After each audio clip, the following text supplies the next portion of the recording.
Namaste, and good afternoon. Welcome to our series of interviews with disciples and devotees. And today again we're honored to have our brother Madhusudan. Thank you, Narad. You wanted to talk to us today about what Mother taught you about the occult That's right. in healing. Yes, also in healing, but for many other things, because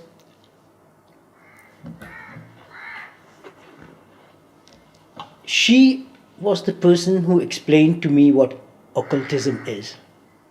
And how it all happened is that I used to have certain premonitions, I thought they were premonitions, I thought they were wishful thinking or fictions of my mind about things that would take place or things that are taking place. One very clear example was, for instance, when my own biological father died. As you know, in my past interviews, I said I was brought up by the mother in the playground boarding, and then my contact with her on a daily basis for almost any time of the day. And there was very little contact with my father in that sense, because the main reason why she took me away from my parents was because my father and me, we could not get along. My father was a wonderful person, but he was a very powerful man, and he could not accept that a small boy with 5 or 6 years would argue with him about things that I did not agree with him. So that's why mother had taken me away from the family. So when he fell ill and he had to be taken to the Vellore hospital, it's an American hospital in Vellore, for an operation, none of my brothers or sisters volunteered to go with my mother to the hospital to look after her after the operation and so on, so that he's not alone. And for one reason or another, I, who had so little contact in that sense with my father, I said, no, I will go. And mother said to me, I went to mother and I said, Mother, my father is going to the hospital for operation and I would like to accompany him. And she says, yes, my son, it's correct. Very good. Go, my son. So I was there with my mother, my father. He was operated. Nobody thought that he would not survive this operation or later on from this operation die, because he lost too much fluid. I knew the reason I said I wanted to go is that I was absolutely sure that my father would not come back, that he will pass away, that his time has come. And when he did pass away, then I had the guilty feelings that perhaps was it my wish, because we were at odds, but I never hated him and he never hated me. And I know that on his deathbed I asked my mother to go away because his suffering was very heavy, because he could not breathe or he could not take enough oxygen. But he was holding my hand very tight. He gave me the family ring and he said, my son, if you think I did not love you, you are totally wrong. You are the only son in this family I know who is worthy of being called my son, he said. And I have always loved you, even though we are at odds, because you are a very strong mind, but that's very good. Be that. And I knew that you are always right. And he said that lying in the bed. Lying in the bed, and he had put this family ring with 12 diamonds and an emerald in the middle, and he had put it on my hand, and he was squeezing my hand so tight that it was hurting, the ring was hurting my fingers. And he says, I'm proud of you. I know you're the only one I can count on in this family. And though this ring should go to the eldest son, the first son, you are the one who deserves it. And there were other things he also mentioned and so on, but irrelevant. He passed away, and I felt, was it me, my wishful thinking or something? Because I was very young. I was only 19, I think, at that time. So I spoke to the mother. And mother had even before that told me a lot of things about healing with my hands and all that. But when I talked to her about this, I said, Mother, is it my thoughts that brought about his... Oh, no, my son. She says, no, not at all. Then I said, then what was this? She says, because, my son, you have occult powers with which you are born, through which you can see things that your eyes don't see. And So I said, what does occult mean? And she says, my son, anything that you can't see with biological eyes is occult. And all energies are occult. And the most powerful energy in the cosmos is the divine, the soul. And love that comes from the soul is a product of the soul. So these are very powerful energies. And and these energies can see other energies. Only an energy can recognize an energy. And in that sense, your biological or anatomical eyes can see material objects, molecular objects, physical objects, or people, persons. But this occult energy sees things that are not molecular, meaning also events that are to come, things that are going to happen. And she says, you are born with it. I have brought you, as you know, I have told you before, every time I've come, I have brought you with me to do my work. And this is part of it, and you did the right thing to go with him because he needed to speak to you. And you needed to also understand him and meet him. And when I said that he has given me this ring, should I give it to my eldest brother? She says, no, never, my son. And she said this virtually, word by word, no, he does not deserve it. You have to keep it. She always addressed you as mon fils. Mon fils, or fiston, when she would call me, I knew I was in trouble. She said, fiston, she would do like this with her finger when she would see me. And I knew I was in trouble because she would. And this is when it all started. And it started also before, as I said, when I used to hit children and so on, when I was a little boy. That she says, no, your hands are for healing. And at this point, she had explained me what occultism was. And she said, occultism is the science of energies, which you have to study.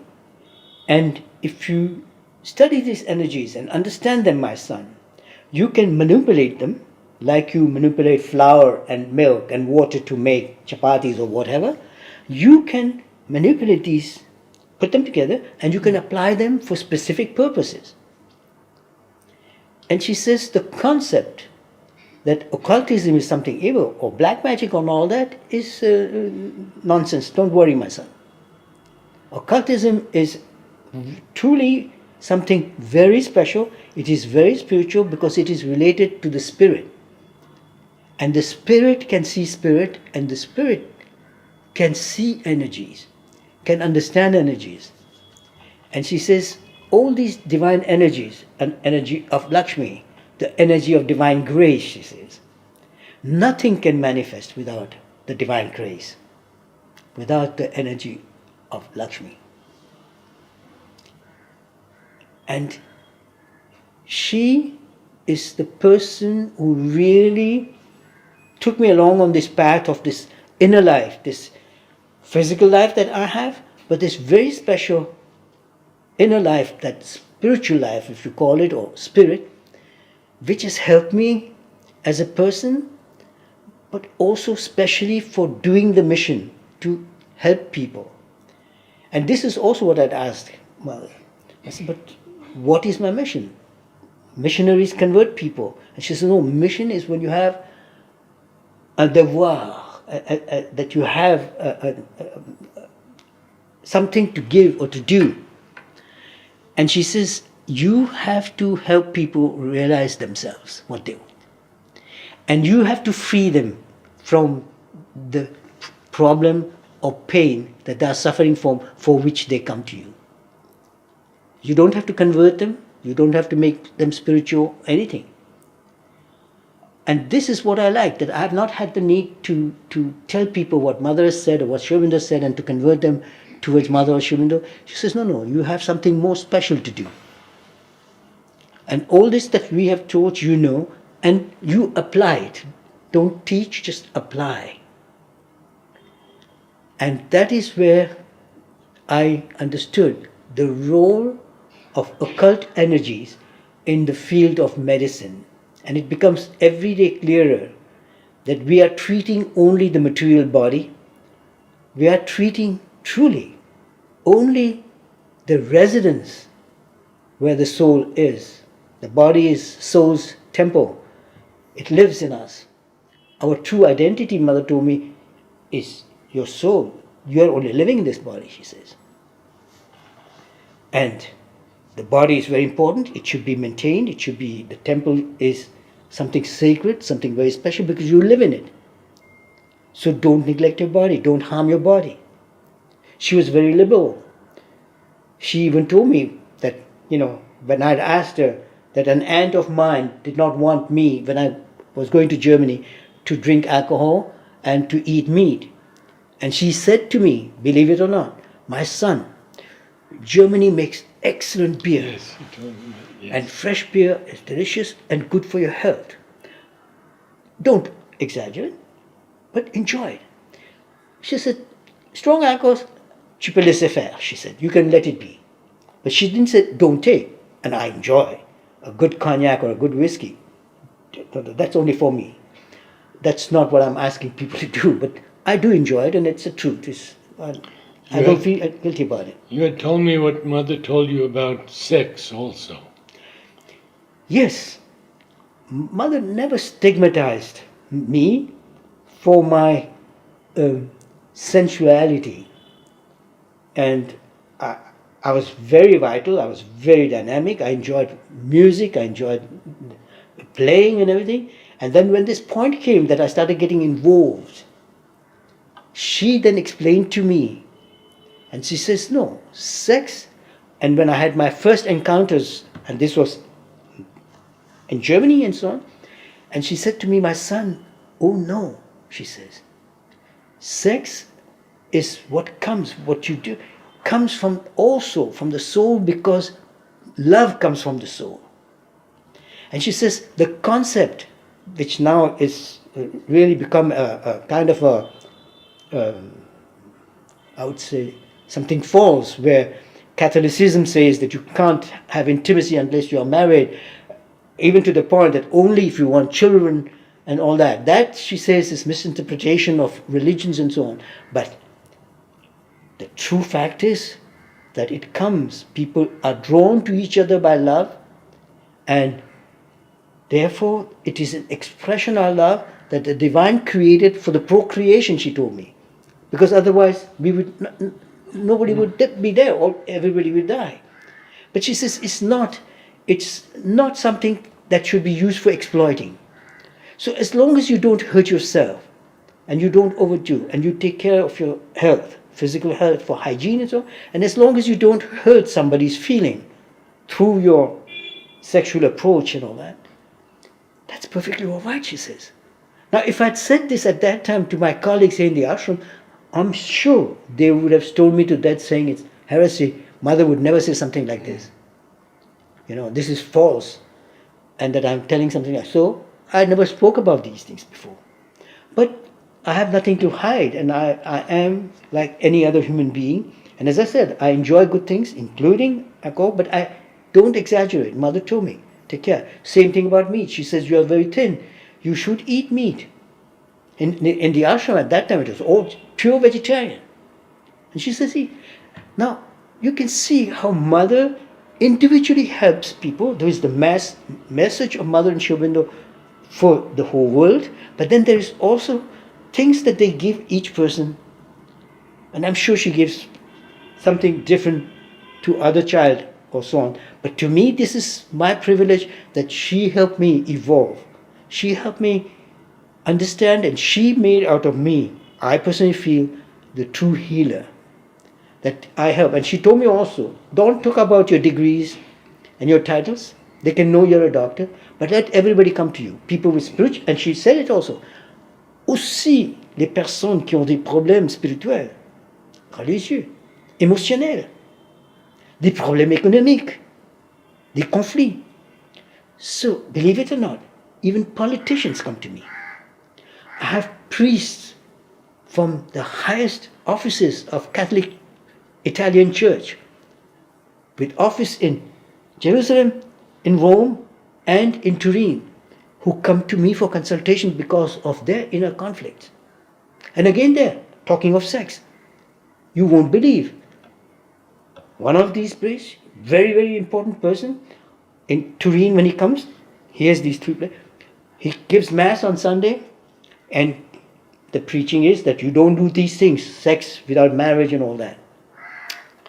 And then he comes to me and he's tormented because his relationship with his lover, who also happens to be a patient of mine, a doctor in psychology, and she comes to me and she says, "My God, Madhu, help me. This man is out of control. This is not just sex, it is obsession, and it is almost pathological the way his desires are." And he would come to me for that and say, how do I change these things? And it's very simple. If you ask me what was my advice to him, I said, look, I won't take his name because he's so famous that even if I say his first name, they would find out who he is. And I said to him, look, if you can't control, he says, I just can't control it. And I said, if you can't control it with your will, then you have to take assistance. And just as much as there is Viagra for men who do not get erection because of their age or because of illness or whatever, these medications help them for their sexual activity. There is also medication or products that lower down libido, the desire, and that can help you.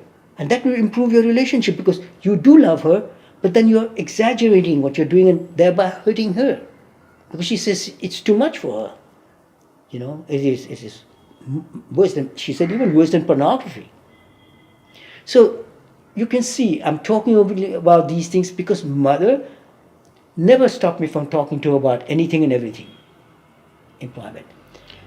Tell us more about how you have used your occult powers in healing. Basically through the fact that what the eyes can't see, what a machine cannot see. For instance, when you look at an electroencephalogram, it gives you very clear indications of the brain frequencies and so on, and if there are any damages and blockades and so on. It gives you a lot of information. A radiological exposure, a CAT scan, everything gives you a lot of information. The machines give us a lot of information about the body and the pathology.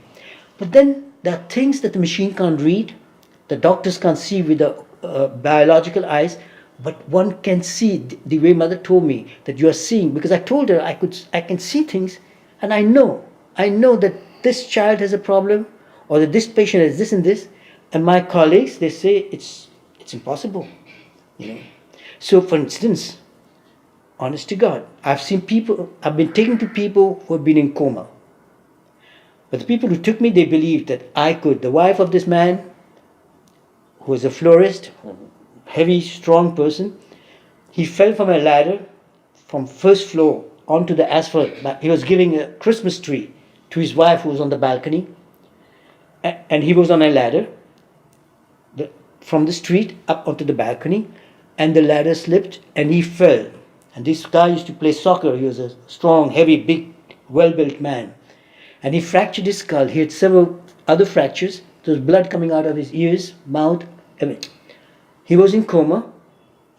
And the doctors, when I went, they told me, let's see what happens. If this guy is lucky, he will die. And we know that accidents of that type, it's better for the patient to die than to awaken and be a cripple. And in that particular hospital where he was, there were 4 beds. And when you look at the 3 others where there were totally crippled people, they can't even wipe their own nose. That's not life, not at least for me. Anyway, he was in coma. The doctors said they doubt very much based on what they've seen. And they are almost certain that it's only a question of time and he will die. Because they are feeding him artificially, breathing, everything. And I came and I said to his wife, no, he will not. He will recover. Because you can see the soul is where the life depends. When the soul leaves the body, then the body dies. Now when the soul, and I think, could you mention something about soul, being able to see soul and all that in human unity? One can see it. I can't explain it to you. How to explain something that you can't weigh, you can't measure, you can't smell, and you can't see with your biological eyes. How do you explain it? I don't know. And I don't care to. I said, because it's an energy. The soul is the most powerful energy, Mother told me. C'est l'énergie et la connaissance le plus haute qu'il y en a sur cette terre, mon enfant. Dans le cosmos, dans l'univers. C'est vraiment l'énergie qui est dominante. Mais le problème est que... The problem is that human beings depend more on what they can touch, smell, eat, taste, bite, hit, or kill. And through the eyes of the soul, through this energy, you can see energy. And you can also ignite, awaken, assist this energy. If I can assist your blood pressure, I can assist your oxygen flow through artificial means. I can even more easily assist to ignite your dormant energies and even elevate the soul as an ally. This energy that comes and that somehow revives this energy, and we know that now this energy is there, it won't go. This person will not die. And every time, you can ask my wife, she's a testimony to all this. That's why she insists that I should write about all these cases, because she said it will be a hit for people because it's so exciting, the stories that I have to tell about different type of patients and so on. And honest to God, this man, for over 3 months, he was in a state of coma. He awakened, and today he plays soccer, he does all his activities. There is not even the slightest sign of any damage to his body. And even for me, that's surprising, with the injury that he had, the physical injury that he had. And now see, this is the miracle of it. We, as medical doctors, were judging his fate or his chances of surviving on his physical damage and physical condition. But we were not looking at the most essential part, the energy within. Not because this house has been bombarded, that the people in it are all dead. You might be still there, perhaps hiding under the bed, or perhaps in a sheltered corner. And so is this also, that the body can be terribly injured. But if that life energy, the divine energy in us, the divine in us, not the divine energy, it's the divine, is there, all it needs is somebody who helps assist to get the body back in shape, and then it retakes everything. So we as doctors are very important that we medically treat the body also. The injuries have to be treated. If the blood keeps flowing, even Jesus Christ died because he lost too much blood. His injuries were, in that sense, minor. If it is true that he was nailed to the cross, but he lost a lot of blood, no fluid, and no food. So the body could not survive. And God left the body. So how did you treat this gentleman? This was exactly that. Every day I went, his wife would insist, she would even, if she could not pick me up, she would send a taxi. Every day I went to him. Every day, I always, and Shrima had told me, mon enfant, touche les gens. Touch people. Give love through touch. Ambrose, hold people, secure them, transmit to them this soul energy. And you see how well they feel, how quickly they recover. Because I had experienced this with the mother, that she would hold me tight in her arms. As a child, I remember when she told my parents that they don't know who I am and they don't know how to educate me. She was holding me, I had my head on her lower belly. I was holding it like that, and she was holding my head like this against her belly and talking to my mother, father, and Ravindraji, telling that Ravindraji should take me and put me in the boarding. And I can imagine, I have always been as if I was born from her. And honest to God, I knew as a child already, though I was so naughty, so undisciplined, I knew from childhood that she has brought me on this earth for this mission to help mankind. And I tell people I have no message for humanity. They have a message. Jesus Christ has a message. Buddha has a message. Allah has a message. I don't have a message. I tell them I don't have wisdom. I have only this ability that I am supposed to cure and heal people and help people realize also the economic goals. I've had people come to me. Here, look at this story. Very interesting. Shrima, she's incredible. This young man comes to me in my office in Berlin. At that time I had a practice in Berlin. And he says he came from a very big city in Germany that I will not mention because you can easily find out who this man is. He says, I come from this particular city because I heard about you through others that you've helped. And he was well dressed, good looking, very handsome man, German, 26 years old. And he, I saw, would not look at me in my eyes straight away. He was sort of very timid. I could see that he is timid. And then he sat down. And I said, what can I do for you? And he says to me, you know, doctor, I have a secret. And I like to joke. And I said, oh yeah, you killed your mother-in-law. And he started laughing. No, I didn't kill anybody. So I said, what's the secret? He says, it's a secret that nobody knows. Not my wife, nobody knows. I said, what is it? He says, I'm 26 years old. I can't read and I can't write. And I said, my God, then how do you survive? And you're well done. He said, I work as an assistant for delivering packages for UPS, United Parcel Services, something like that. And my colleague tells me, take that parcel to that door and so on, and I do, and I earn, and I feed I have a small daughter, 2 years old, and I'm married. So I said, then what do you want me to do? Because I am not a teacher of languages. No, he says, no, I know, but I want you to help me. So I said, yes, how? What do you want? Tell me. And this is basically ask my patients, what do you want? What is it that I can do for you? So he says, I know exactly what I want. I said, fantastic. What is it? To be able to read, to be able to write. Anything else? Yes, something very important. I want to be rich. I want to be economically rich. I want to be wealthy. I said, that's interesting. Do you know how? He says, yes, I would like to have my own transportation company. Trucks that transport people when they move from one house to another and so on.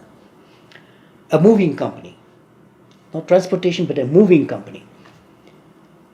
And this man, and he said, I said, fantastic. I'm very happy that you know exactly what you want, because most of the time people are not quite clear. They know approximately, but he knew exactly.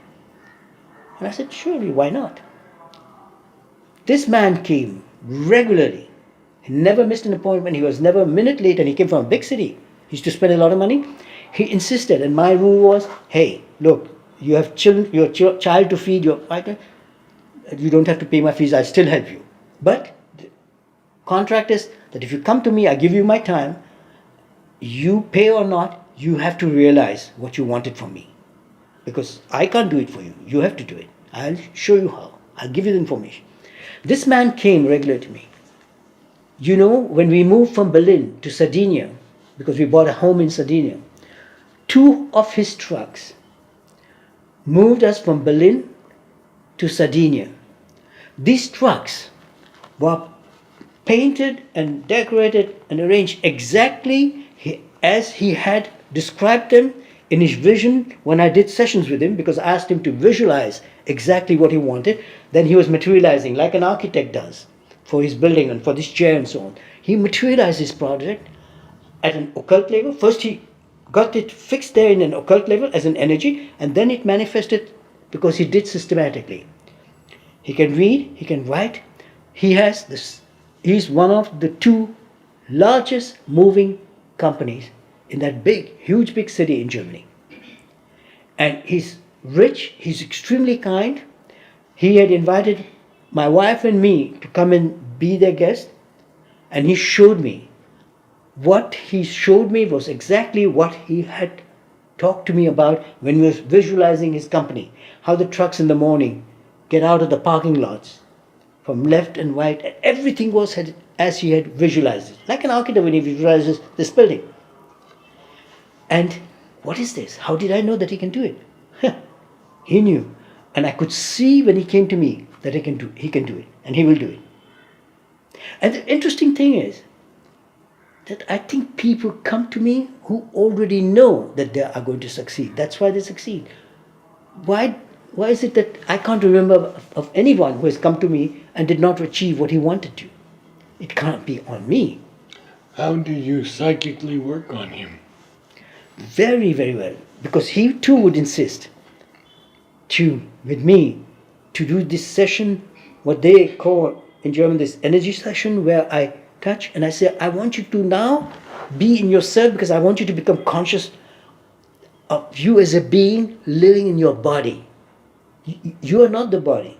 You are this being. You are this soul. You are this energy. And this energy has unending knowledge and everything. So that's why you are succeeding. That's why you can read. That's why you can write. It's not your body. Your body is just a tool. You're living through it. You're experiencing it through your brain. But the brain is a molecular mass.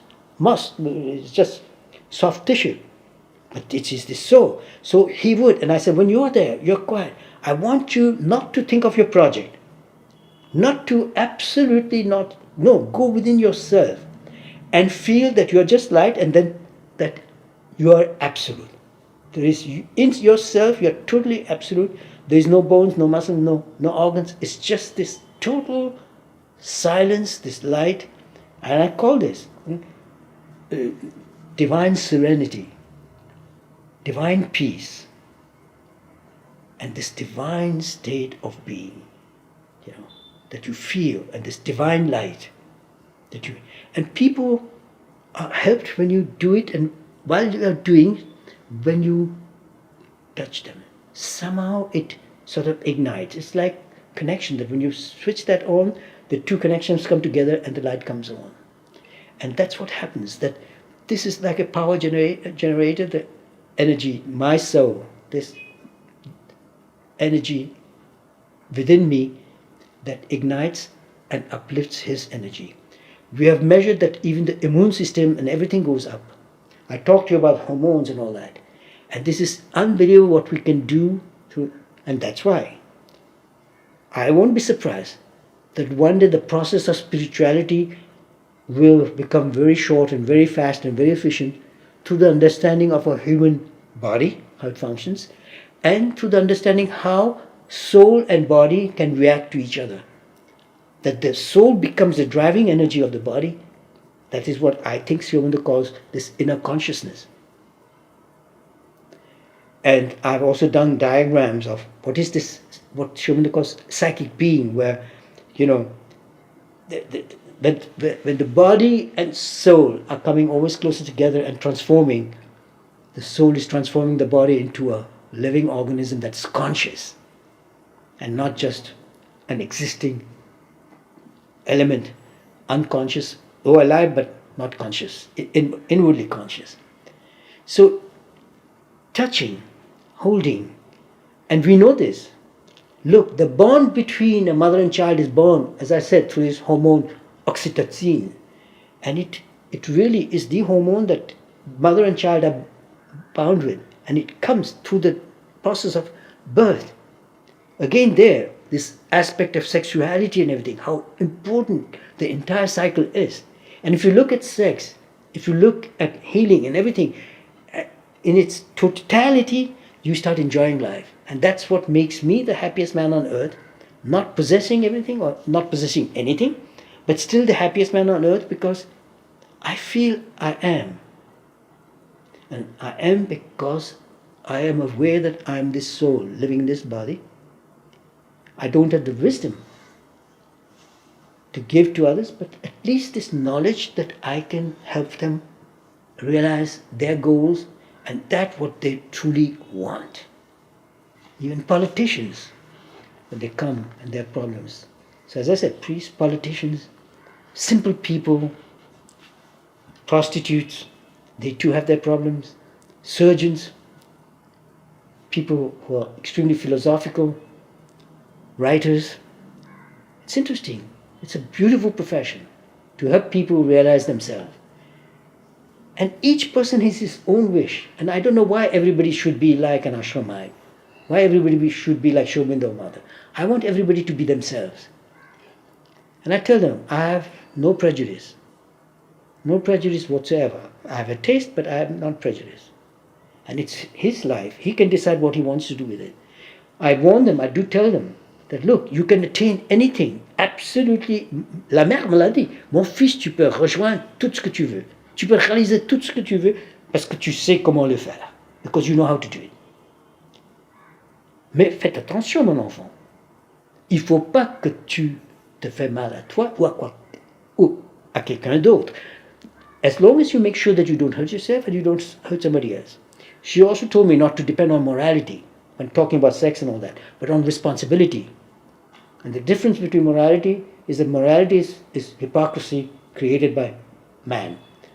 Responsibility, this is something divine, where I say the formula for responsibility for me is to make sure that what I do does not, based on my knowledge, experience, and intelligence. If I want to do something, I ask if it's going to hurt me. If no, I ask, would it hurt somebody else? If the answer is no, it would not, then I do it. But being human, I could err, I could make a mistake. And Mother told me, si tu fais une erreur, forgive yourself. Again, why no guilt feeling in me?